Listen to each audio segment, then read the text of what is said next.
Emoinu ahom ni ima sina ai koi gi nupi khunai si da taidung Yumpanlon Emoinu Emana tambirami Emoinu Emana semitlon Yumpanlon mayam asi nupi khunai si da khujing palwina dana takpi tambiram wari leiri aduna ai koi gi mitei nupi ima singsina khulon kanglon khangba heli atop purup sagegi nupi singna khulon kanglon se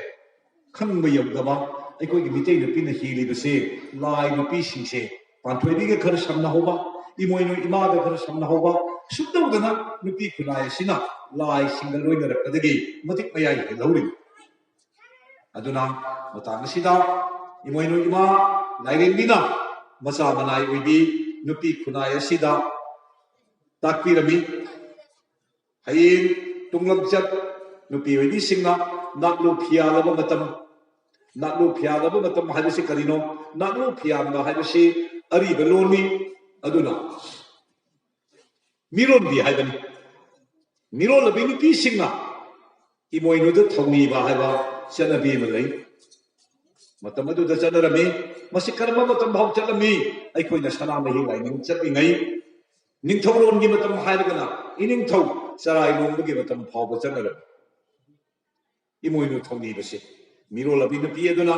tha manga da taret tamapanda yari makai gi manga natraga taret ta pangphok panadi khwaidagi hena phai masi miron bi usimni Emoinu lairing di imada ngamu katpa ngamu ahum katpa yai manga katpa yai tarit katpa yai mapan katpa yai lala tolamada hairibu ngamu singasi hapaga imada katkani he ima yai phabi tembambagi pale mama bibi tolabi namum aigi khoji khada mitam moina leiriba nawasina taibum phaurakpada awa balang phum tahambiganu nungsi polum pohambiganu tingkok laikok piu ima ngina phamda tolabi nam usim kachari ayana Emoinu imada usimni mirom bigi usimni ngamusi karigumba ahum kalagadi ani isingda thadu khini amana miron bina sani manga kalagana ahum thadu ga miron bina ani saba tarit kalagana mari thadu ga miron biduna ahum sagani mapan kalagana mari thadu khraga miron biduna manga ama sahogadabani imung manu matai na saba yade miro labi nupi adugi usingani sumdamdana lai haptagi hai chaktagi sai chaide saita juktagi akoina hai chak haibasini hai sakki matamdagi yamna ngallingai sahi lising kaya mama masim chingam draba matamdagi miro labi mai bin singna Emoinu thawni ba haiba chanabi si aduma chathar khibani masi Emoinu da mama Oibisinggi usimni aduna asina taba Emoinu imana takpiba usillabasu nupi khunai da takpirami Emoinu imana hairami tao momnu sing imagi imom khoi imana usillabasu takiko haying tungam chatta taibang awaba koknanaba hairu usillabasu taami madudi kari sansabi sajembi amada sen thoiding khara ayuk yada angan puraklaga sansabi du da katpa se he sambi sajembi namuna napari namom kaya khai na pokpadi awabala pham lekhide kulo palo gusu lekhide he sabok phami ima namgi aphabu ngai budu nanai emonda pina biwadna sen thoiding du kal me haraga sammangattagi thawriru lokthokna kungoi du loktholaga nupi du na makoktagi hukchalaga makongnomda hukthanaga mayumda iru sadinga ga sangkhiba masi miron digi thoidok nakana kharba usimni haibu usilasi Emoinu da simba ama san sabi da simba ama asugumba miron labi singna awaba laikai tadadaba nungsi polum pudanaba ajana Emoinu lairendi imana miron labi nupi singda takpi tambiramiba fajakraba chanabi mayamase aikoni Hindu laining sangsalubadagidi madu punamaktu punganggre pungmutmutkhre niksingba laikidre kawbugi lairon nungdala chamkhre aduna aikoi hojikti miro labi singado kokthok chamthok panedna aiga kharasa ai boktan kokthok chamthok pi haru matamda brahman singda namadugi khulon usinju khambana tamne namoigi मी सेंगोंनबगे मंत्रदो ओम शांतिरस्तु शिवसस्तु दु स्वप्नो जतोयेव भूत भोग वरुण चैव ब्रह्मा इंद्रो उपेंद्र सदा ओम शांति चाइथो दुम थादोरे कोई न कदाई कुक्ति न कदाई असिनी अदुना अखोगी मिते इमासिंगना ngasi saukhalaba matamsida migi matau tamba migi phijeta mikaba haibadi mitei nupi irang pambisingna salwar khar session sari khar session megi khar session sududana aigi phajagrabna ki phijet liting se tharoklaga migi phijeta khoida biruli base tawiganu nupi gi khunai gi lamchat asi mangdanaba nupi khunai lekha tadanaba ngasi gi malemda मिते नुपी है वैसे तो तोंगा अते नुपी खुनाइगा मानदन तोंगाना लेजई लाइगी पंखक ओइरी है वैसे मसक्ता नवा होनरसी है वो फमसी माइगे पुनमकी मफुमदा आई थमजगे अदुना असुंदगना आई कोइसी लाखिबनी अदुना सिगी मतुंगा हुजिक नमसा थिनबा HYBE थौरम लई नमसा सी आई कोइना कदाइदगी थिलेइनो अखोन थिलिबन सासे ममांगई मपारी पाखंबना मपाई बंगबु खुरमजरुबदा हलक्प मतमदा पले ममा लेमरिन सीदबिना पारीगी पिसम अनिगी मरक लाइबक खेलाई खो ताइबम हक्चांग कया तलेरिबा लाइफम तारा निपाल हाइदन लेरिबगी मनुंदा अथोइबा लाइफम लेन ओइग्रबा इसागी निंगथिना मता फरबा लाइबक्ता लेपा खरतम पक्पसिदी कदाइदगी पगकनो हंगबदा मचा मपारी पाखंबने इमा नसाय पावंगी मा कंगलामेंदा पावंग नाक्ता चलुबदा पोंयान चैसु काबगुम पावंग खुरुमजरुई अदुदा लाइपक असिना लेपाक सोकन खुरुमबदगी ननाइगी लाइबक्ता लेप्तबिदा दुंगीरगी ननाइगी लाइबक्ता लेपाक खरतम पक्षिबनी सुम हाइदना पले ममाद हंगचै पले ममा लेमरि सिदेबिना नुंगसिदा पारी इसागे निंथिरबा थादिना ले तांगजनिंगाय ओइबा लाइबक्ता लेपा खरतन पक्पसिदी इमान येबुगी पेनबना हिद्रे को पारी मरमदुनि मारी बमा हयिन तुंगलमचत पारी नंगी सदा नवदा येक सलाइ तरे अज पालगदवरिबा मंगांग लुवांग खुमन अंगो मोइरा खाब चिंगले पालगदवरिबा नचा नसु पुनमगदमदुना मागी लाइबक्ता नमसा खिंबा हाइबा चनबी अम लेरसनको इशमनिगी मरक्ता लाइबक खेलाई खोंगदा खुनिंग थोना नंबा हाइबसे नमसा खिंब कवि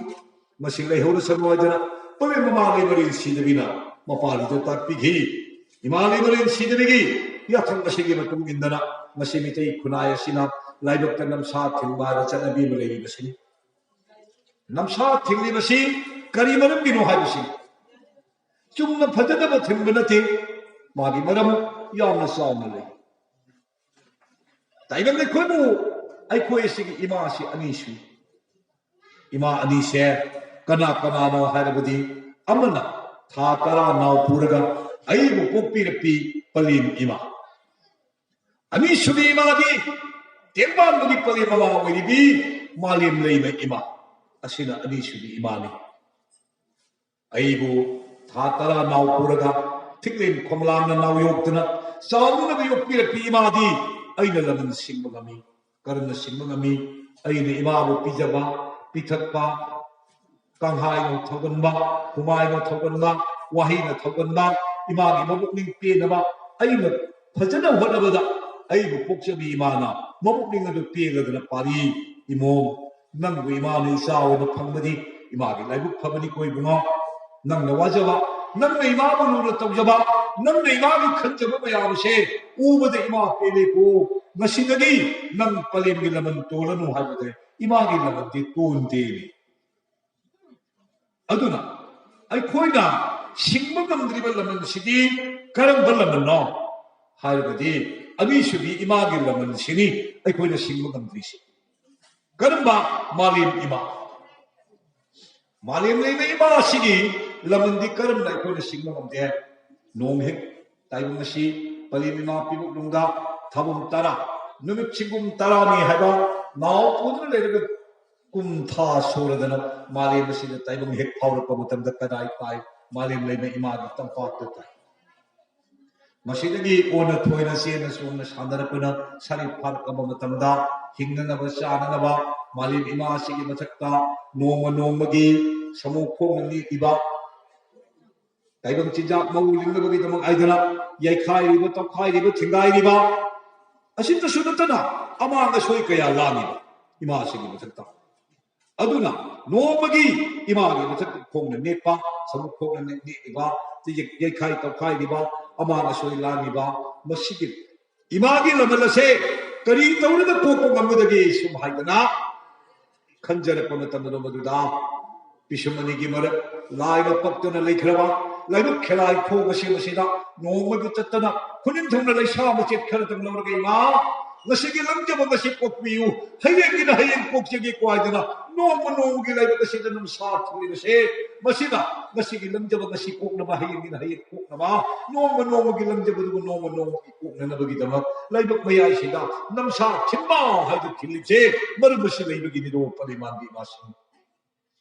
malimi magi laman kokna bani adubo malimi magi laman kokose tasena hairgadi ayuk yahawrapada adum namsadi kingrabani tumbe hehorpada sinmai sengringai malim imabu ningsagi lambi natungi ningsa yek talere yek ki khong oi dalere oi ki khong tag dawriba tadringai yuda kuning thawla le pa si soga hele shirin le punbi malim nei mapuk thabi ma imanangi le shasiu tolabana sana nasigi lamjama punama koknanaba laibak khelai thongla pukhat chari ejana kuning thongla soga laibak nam gripje namsa tinbal oiramni sia aduna hujik namai si karigino maya unam aigi oiba imaga aiga legari ba mari bi namsadi nasai tum horapudal oigra madudi heda logo leke aduna ikona lai khoramda sengna khoramba ka haji se yebiu nupi khangge ne pa khangge tum be horpada koro bai pai buno amam manga khaiba ibo mabu khorami manga luang khoman singo ahum bu khoramna yai phathoni tawi awabala khong kok na bani jai usin tawi aduna aduk logra lai bu khoramda bai su kadri chin su sengri duga khoram loi khamni aduna iru jamai taraga khoram sin sana bini lai khoram marudi karib tawdnge da khoram sin loi asuk dana imagi lamal sikung na naba nomogi yahawrapada kunin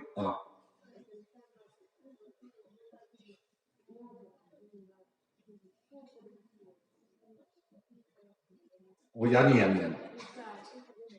matawa sumdum dana imagi lamalasi kok nanaba ikoina namsa si thinjabani adu hoje mu yena ne namsa si amobu thinggadami angobu thinggadami kanna mu yena khale kana bu hal amobu dodi rukrabin thinggadami lo amobu di rukrabin thingja de kaina kana dei bo hamuriba kana na bo hairiba sisu anakpa mani aduna lukrabi haiba lukradabi haiba di wapam amatta leite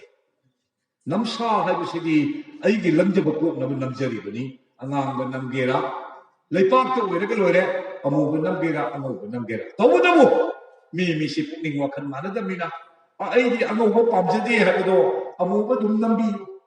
karisu kai di leipak were ga lore aidi amobu pamjade amobu namjage amobu dum nambi yu karisu akai leite aduna lukrabigini mana khadabigini ga khaidura agadi kari puyada iramdana kanana ta'amra hairi mana hamuragadi masu khangamo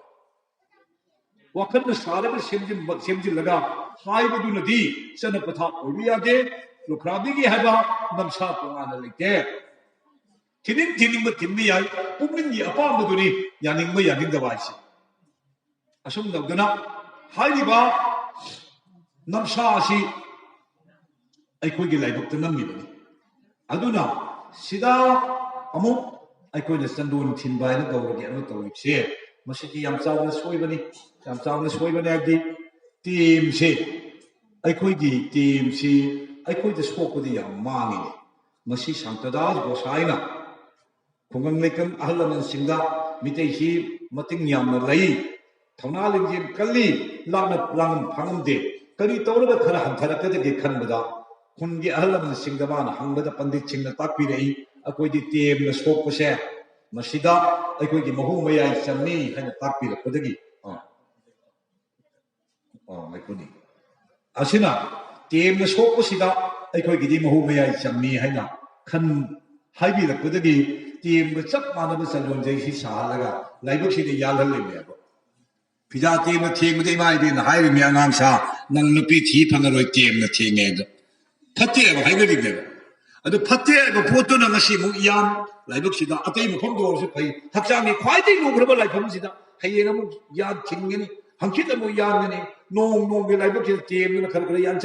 khar khar yanchen to da matik me sing ngasi khar mang hayen khar mang mathang khar mang mamai thar bi sum cha ba chai su ba sap an lai aduna ai ko si matik me ai mangai mi aduna ima indol sing na gaurada le su lai biu to da bu